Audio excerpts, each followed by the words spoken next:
नमस्कार दोस्तों, बिना किसी वार्निंग के 8 बजे देश में घोषणा हो गई कि आज रात 12 बजे से देश में लॉकडाउन लग जाएगा और जो व्यक्ति जहां है वहीं पर रहेगा। सबको अपनी जान प्यारी थी और देश ने लॉकडाउन को अपना समर्थन दे दिया। लेकिन देश के एक बड़े हिस्से ने यह भी कहा कि जब सरकार सार्थक कदम उठाने में पहले ही लेट हो चुकी थी, तो जो लोग अपने घरों से दूर हैं उन्हें भी अपने घर जाने के लिए कम से कम 2-3 दिन का टाइम दिया जाना चाहिए था। और यह बात सही भी है कि बुरे वक्त पर हर कोई अपने परिवार, अपने कुटुंब या अपने गांव में ही रहना पसंद करता है। दूसरे राज्यों में फंसे हुए मजदूर ना खुद परेशान थे, बल्कि सरकार को भी उनके लिए इंतजाम करना काफ़ी मुश्किल हो रहा है। ऐसे में इन गरीब मजदूरों को एक अच्छी खबर मिलने वाली है।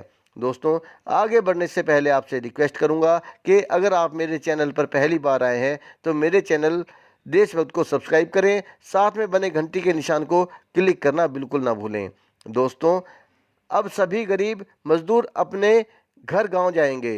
राज्यों ने इस मिशन को पूरा करने के लिए आपस में नेटवर्क बनाना शुरू कर दिया है। राजस्थान के मुख्यमंत्री अशोक गहलोत का सचिवालय कई राज्यों के मुख्यमंत्रियों के संपर्क में है। मुख्यमंत्री योगी आदित्यनाथ ने भी राज्यों के लिए दर्जनों नोडल अफसरों की तैनाती कर दी है। दिल्ली के मुख्यमंत्री अरविंद केजरीवाल के अलावा उद्धव ठाकरे, योगी, त्रिवेंद्र खट्टर, ममता, शिवराज भी इस कार्य में शामिल हो रहे हैं।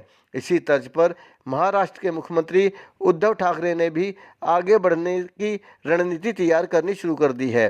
फिलहाल स्थिति ये है कि केंद्र सरकार रेल सेवा या स्पेशल ट्रेन बहाल करने के पक्ष में नहीं दिखाई दे रही है। इस स्थिति में राज्य गरीब मजदूरों को गांव पहुंचाने के लिए आपसी सहयोग को अमली जामा पहनाने में लगे हुए हैं। सोमवार 27 अप्रैल को प्रधानमंत्री राज्यों के मुख्यमंत्रियों से मुखातिब होंगे। इस दौरान 3-4 मुद्दे उठने की पूरी संभावना है। इनमें एक मुद्दा प्रवासी गरीब मजदूरों का भी होगा।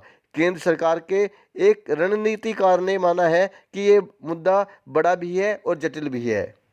सूत्र बताते हैं कि चर्चा के दौरान राज्य मजदूरों को अपने यहाँ लाने के लिए केंद्र सरकार से विशेष ट्रेन चलाने की मांग भी रख सकते हैं। प्रवासी मजदूरों को उनके गांव घर तक पहुंचाने का प्रोटोकॉल आड़े आ रहा है कि आखिर ये किस तरह का हो, कैसा हो। डर ये भी है कि कहीं इससे दूसरे राज्यों में संक्रमण और अधिक ना फैल जाए। एक राज्य के स्वास्थ्य मंत्री ने भी माना कि बिना प्रोटोकॉल के आखिर कैसे मजदूर इस राज्य से उस राज्य में जा सकते हैं।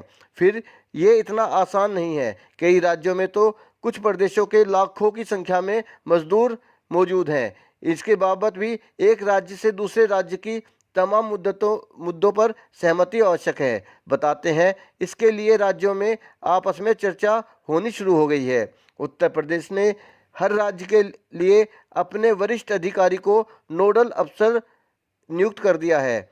इन अफसरों के माध्यम से राज्य दूसरे राज्यों से मजदूरों को लाने की पहल कर रही हैं। इसके लिए जिस राज्य से मजदूर को आना है वहां उन्हें 14 दिन का क्वारंटीन अवधि पूरी करनी होगी। इसके बाद राज्य अपनी बस से यूपी से लगती हुई सीमा वाले जिले तक मजदूरों को मास्क, सैनिटाइजर, खाने का पैकेट आदि देकर ले जाएगा। इसके बाद अपनी सीमा से यूपी सरकार मजदूरों को रिसीव कर लेगी। इन मजदूरों को इनके ज़िले में क्वारंटीन सेंटर ले जाया जाएगा। यहाँ ये मजदूर फिर 14 दिन के क्वारंटीन अवधि पूरी करेंगे और फिर इन्हें नकद सहायता राशि, राशन आदि के साथ घर जाने की अनुमति दे दी जाएगी। गरीब मजदूरों को लाने की ये प्रक्रिया 2 महीने में पूरी होने की उम्मीद दिखाई देती है। दोस्तों, ये थी आज की वीडियो। मेरे साथ आगे भी जुड़े रहने के लिए मेरे चैनल को सब्सक्राइब करना बिल्कुल ना भूलें। जय हिंद।